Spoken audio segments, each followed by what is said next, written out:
झूठा वादा किया था। नौकरी देंगे, रोजगार देंगे, कहाँ गया नौकरी रोजगार सम्राट चौधरी जी? सबको अपने बेरोजगार कर दिया है। आप इस्तीफा दे दीजिए।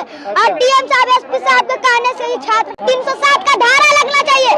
देश का भविष्य का इन सब ने माथा फाड़ा है, किसी और का माथा नहीं फाड़ा। ये देश का भविष्य है इन सब, उनका जब माथा इन सब फोड़ सकते हैं तो और किसको छोड़ेंगे? मुख्यमंत्री से क्या कहोगे? मुख्यमंत्री से यही कहेंगे, आप इस्तीफा दे दीजिए। आपने कितना झूठा वादा किया था।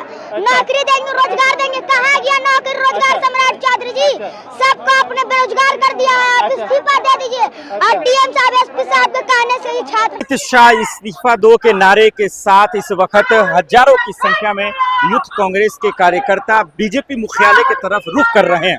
ठीक इस साइड देखिए, अगर कैमरामैन दिखा पाए तो ये जो पुलिस कर्मी जो मौजूद है ये इनको रोकने के लिए, घेरने के लिए है, सिर्फ इसलिए कि ये बीजेपी मुख्यालय ना जा सके, इसलिए दिल्ली पुलिस की फोर्स यहाँ पे मौजूद है, सीआरपीएफ है। और यहाँ पे तमाम यूथ कांग्रेस के कार्यकर्ता है और इनकी सिर्फ एक मांग है कि अमित शाह जी इस्तीफा दीजिए, कुर्सी छोड़ दीजिए, क्योंकि आप कुर्सी के लायक नहीं है। इसी मांग को लेकर ये धरना आज चल रहा है। अब देखना ये होगा कि क्या बीजेपी दफ्तर जाने दिया जाएगा, क्या मुख्यालय में घेरने दिया जाएगा, ये एक बड़ा सवाल है। ये तमाम पोस्टर बैनरों से देखकर आप अंदाजा लगा सकते हैं कि ये मांग सिर्फ आज की नहीं है, लगभग 2 महीने से ये मांग की जा रही है कि अमित शाह जी इस्तीफा दीजिए, कुर्सी छोड़िए। बच्चों पे लाठियां चार्ज की गई, उन्हें मारा गया, उन्हें पीटा गया, इस तरीके AK-47 चला। आज बिहार में भी प्रदर्शन है, सीएम आवास का गिराव है और इसीलिए कहा जा रहा है कि अमित शाह जी इस्तीफा दीजिए। लॉ एंड ऑर्डर आप नहीं संभाल रहे हैं।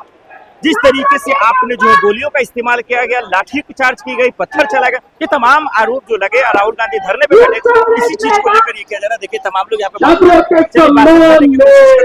अब समझ में आएगा कि आखिर इन लोग की मांगे क्या है, क्या ये जाने दिया जाएगा या वाकई में जो है इस्तीफे की जो बात है वो हो पाएगा या नहीं, ये एक बड़ा सवाल है। अमित शाह की इस्तीफा तो बात हो रही है, ये तमाम लोग देखिए, पोस्टर देखिए, AK-47 अमित शाह जी, मोदी जी के बैनर आप अंदाजा लगाइए। यहाँ पे लड़कियां भी और तमाम कांग्रेस के लोग हैं। पहले सवाल उठाया जा रहा है ये तमाम चीजें कि आखिर ये कैसे हुआ, और वहाँ पे सवाल लगातार उनका नजर आ रहा है। अब देखना पड़ेगा कि क्या ये जवाबदेही कौन लेगा, जिम्मेदारी कौन लेगा, ये एक बड़ा सवाल है जिसकी वजह से। और उसी तरीके से अगर ये नजर करें आप तो देखिए AK-47 की ये तस्वीर है, ये तमाम चीजें जा रही है। अब सवाल यही है मैम, क्या कहेंगे अमित शाह जी के इस्तीफे पे? ओके चलिए, अमित शाह जी के इस्तीफे को लेकर ये नहीं बोलना चाह रही है और सख्त सख्त कार्रवाई होनी चाहिए। मैम अमित शाह जी के इस्तीफे की मांग कर रही है, आप लोग क्या कहेंगे? देखिए इस्तीफे की मांग करें, हमें जो भी है छात्रों के साथ जो व्यवहार किया गया है और उनकी आंख पे चोट आई है, और जो भी पार्लियामेंट में राहुल जी की बात नहीं सुने, क्या लग रहा है आपको, कोई फर्क पड़ेगा अमित शाह जी पर? अमित शाह जी में कोई फर्क नहीं पड़ेगा क्योंकि वो बहुत ज्यादा हीट हो गए हैं ये सारे काम कर करके, इसलिए तो हम लोग अपनी आवाज उठा रहे हैं कि उन लोगों को इस्तीफा देना चाहिए। इसीलिए हम अपनी आवाज उठा रहे हैं कि अमित शाह जी इस्तीफा दो। क्या कहेंगे मैम, आज बीजेपी मुख्यालय आप लोग जा रहे हैं, जाने दिया जाएगा? चलिए कोशिश कर रहे हैं कि आखिर देखा जाएगा कि क्या वो बोल पाते हैं या नहीं बोल पाते हैं, ये बड़ा सवाल है। आप अमित शाह जी क्या कोई फर्क पड़ेगा या फिर सिर्फ ये प्रोटेस्ट ऐसे ही चलता रहेगा? फर्क तो पड़ना चाहिए, फर्क तो पड़ना चाहिए। इसलिए जब यूथ कांग्रेस मैदान में कुछ तो असर होना चाहिए, अगर असर नहीं होगा तो जब तक यूथ कांग्रेस सड़क पर ही रहेगी, प्रदर्शन करेगी। लेकिन बीजेपी कह रही है कि भाई शिक्षा मंत्री का इस्तीफा हो गया, फिर अब इतना तमाशा क्यों कर रहे हो? ये तमाशा बोल रहे हैं इसको। तमाशा क्या, अगर यूथ को माना तमाशा है तो तमाशा ही सही। अगर किसी यूथ को लगेगी चोट तो यूथ तो इकट्ठा हो गया।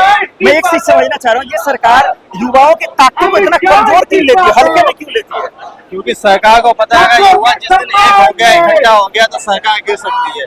इस सरकार को खतरा है, इसलिए ये सरकार युवाओं को दबाना चाहती है। इस सरकार को खतरा है, इसलिए युवाओं की आवाज को दबाना चाहती है, उन्हें झुकाना चाहती है।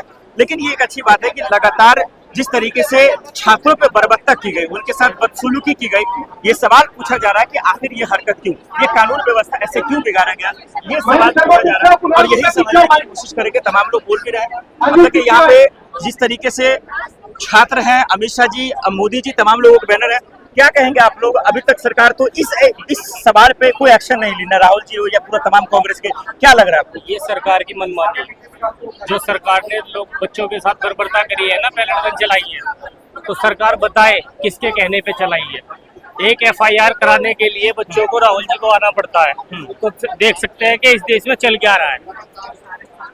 हर आदमी इस टाइम सड़क पे, किसान हो, नौजवान हो, बच्चे हो, वकील हो, देश में इस टाइम पूरा उथल पुथल मची पड़ी है। सरकार के बस की कुछ नहीं रहा है। आज बिहार में भी प्रोटेस्ट हो रहा है, सीएम आवास घेरा जा रहा है, तेजस्वी जी हैं, अखिलेश जी हैं, राहुल जी हैं, तमाम लोग आ रहे हैं, लेकिन अमित शाह जी के इस्तीफे पर 10 से 10 सरकार नहीं होती। पूरी सरकार बोलने को तैयार नहीं है, एक लफ्ज बोलने को तैयार नहीं है, बच्चों से बात करने को तैयार नहीं है। पूरे देश में यही हाल हो रखा है। आज कहाँ जाएंगे प्रोटेस्ट करके?